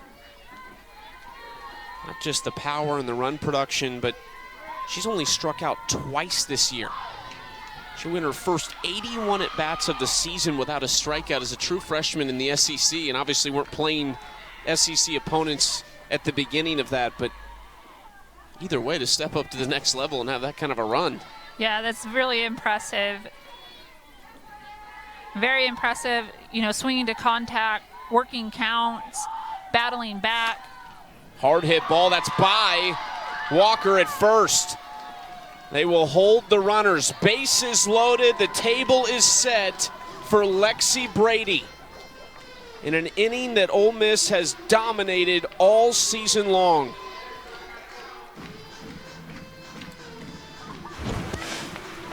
Here is Brady earlier tonight, Monica. She has so much power.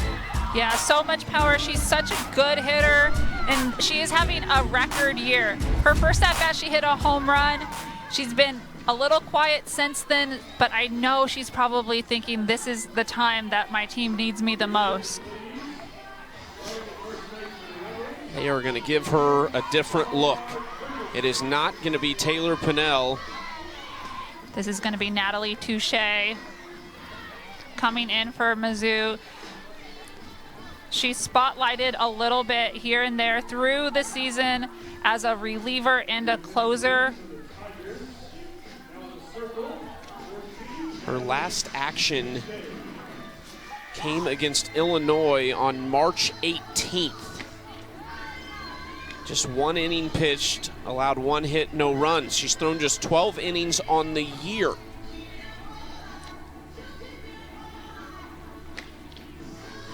Side corner trying to keep her tied up. Brady did not love that call, but falls behind 1-2.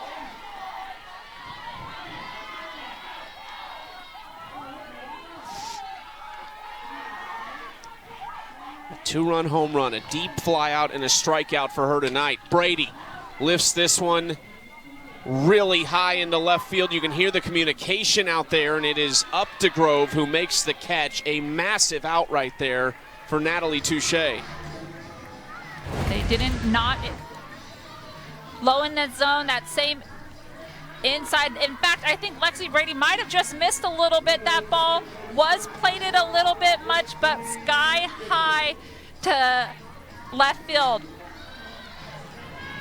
Updegrove catches this ball. I honestly probably would have liked to see Claire Cahalan go just because she's going to have the better throw home. I think Missouri gets lucky there. They don't tag up on a shortstop running backwards and trying to make a throw home. Missouri outfielders so deep there for Brady. They're still pushed back pretty far even for Pickens here, who's 0 for 3 tonight, but Pickens has 5 long balls on the year as well. Yeah, the outfield playing back, protecting the gap a little bit in the extra bases. Giving up 1 run is okay, but we don't want to continue to put, the tying run at second base or giving up free bases. Ball 2 to Pickens. Jamie Traxel said she is a dog, shows up every day, same mentality, a leader already for this team. Says she's what you want your culture to be. High praise for the freshman. Is already off to a tremendous start in her career. 3 for 7 on the season with the bases loaded. And ahead in the count, 3-1 to Touche.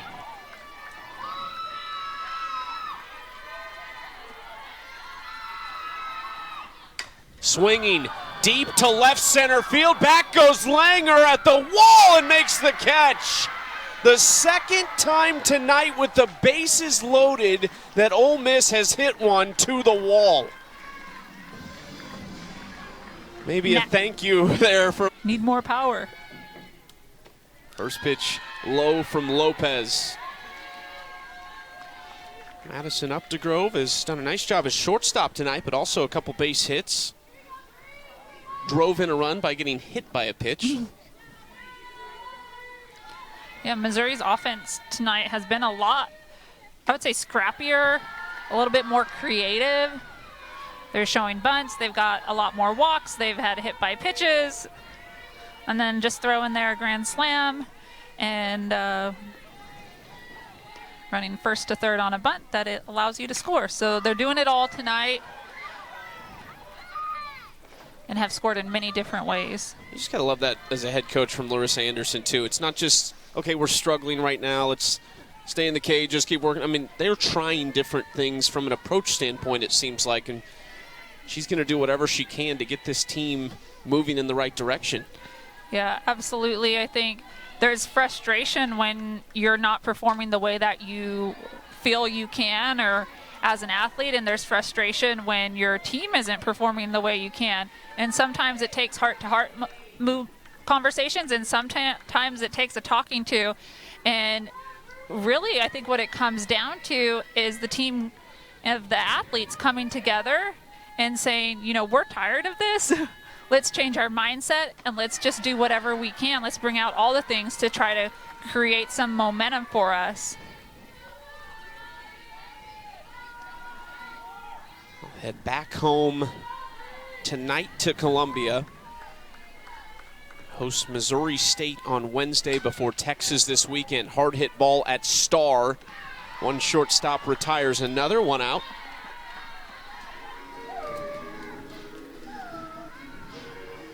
She's got a great glove. Ole Miss with 3 errors. We talked about how rare that is for this defense, who came into the day with 5 total errors on the season. Ryan Starr, big part of this defense at shortstop. Yeah, Ryan Starr's made some great plays, but in this game tonight, the 3 errors all costly. You know, Ole Miss is out hitting Missouri right now, 12 hits to 7. But the difference is Missouri doesn't have any errors. Rebels with 10 runners left on base in this game. The opportunities have certainly been there. Langer shows bunt. Lopez couldn't pick it up. Speaking of defensive miscues. Yeah, that's going to be error number 4 on the Ole Miss defense. Brianna Lopez, the lefty, comes up cleanly to the ball, comes squared up, goes to go into her turn to make the throw, and just doesn't keep the ball in the glove, isn't able to do the transfer. Here is Sophie Smith. Half-hearted effort at that one. Lopez fooled her on the first pitch strike. The grand slam and an RBI single, 5 RBIs on the season, or excuse me, on the night, to make it 6 on the season. Bunts down the first base line, retired by Llamas for the second out.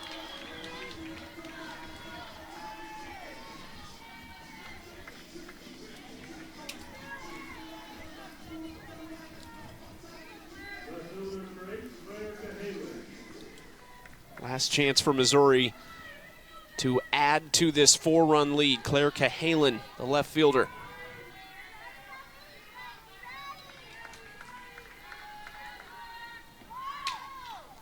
Slap foul for strike 1.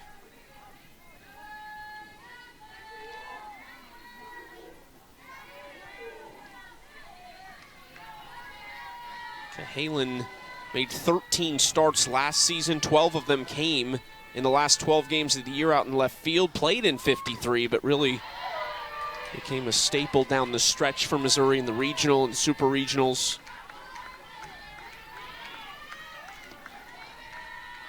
Nice curveball there from Brianna Lopez on the outside corner. Little lefty on lefty matchup.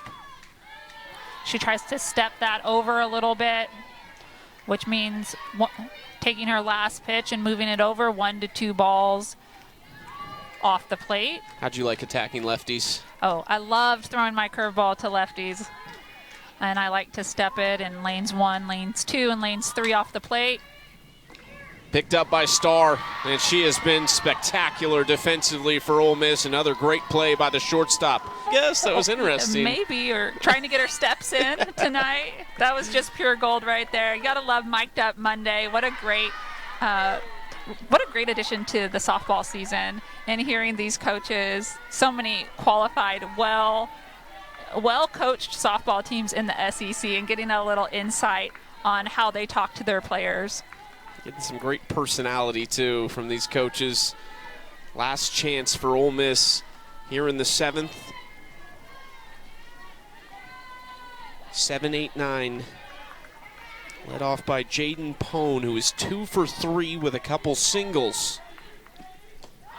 We've seen the big inning from Ole Miss tonight. Back in the 2nd when they played at 5.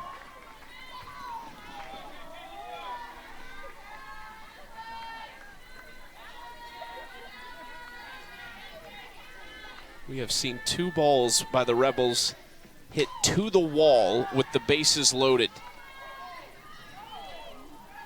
Wow, Julia Crenshaw with the quick reaction back there at home plate. It was foul. I think Jamie Traxel was looking because the home plate umpire really never made the motion, so she was kind of looking for confirmation behind the plate, but it is a foul ball. Should I ask if, are you sure she wasn't running? No, she wasn't running. Crenshaw with a great throw right there that doesn't show up in the scorebook, but we'll remember it. Chopper up the middle, base hit to start things off for Jaden Pone. Her 3rd hit of the night. The 13th for Ole Miss overall.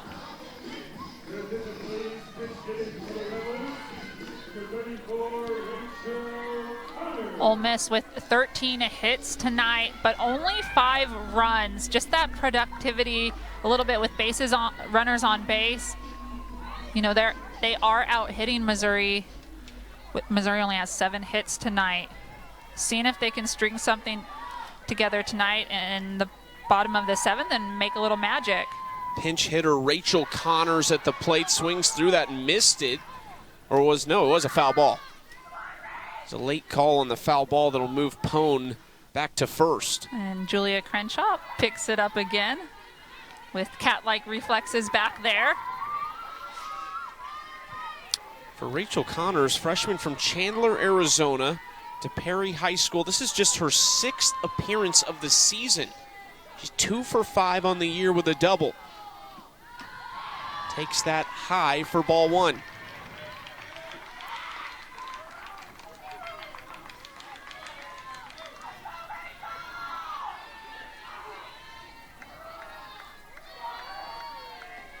One pitch from Touche.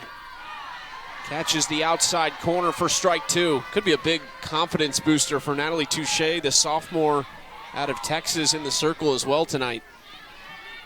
Absolutely. She hasn't had a ton of time. She's not a mainstay out of the bullpen, but she has come up clutch in many opportunities. It's a hard hit ball, but she'll take it for out number 1. Grabbed over there by Sophie Smith, having a great night. Really good piece of hitting here. Line drive, but just right at the second baseman. Sophie Smith making the play.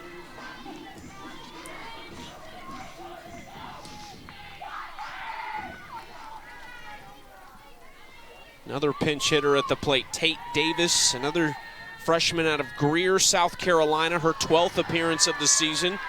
She's got a couple hits, one of them a home run.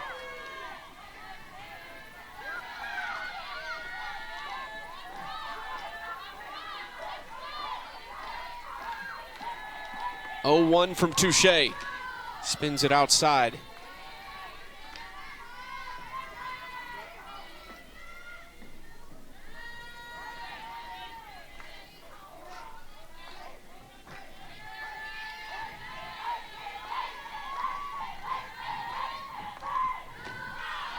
Back to that down and in corner. It's been the sweet spot. Yeah, and it's setting up perfectly for Natalie Touche. That's her drop ball on the inside corner. She really gets over that on her arm side. Bottom half of the zone, just nailing that knee height pitch. High into center field, Langer trots to her right. And there's 2 away. Missouri 1 out away from taking game 3 and getting something out of this series in Oxford.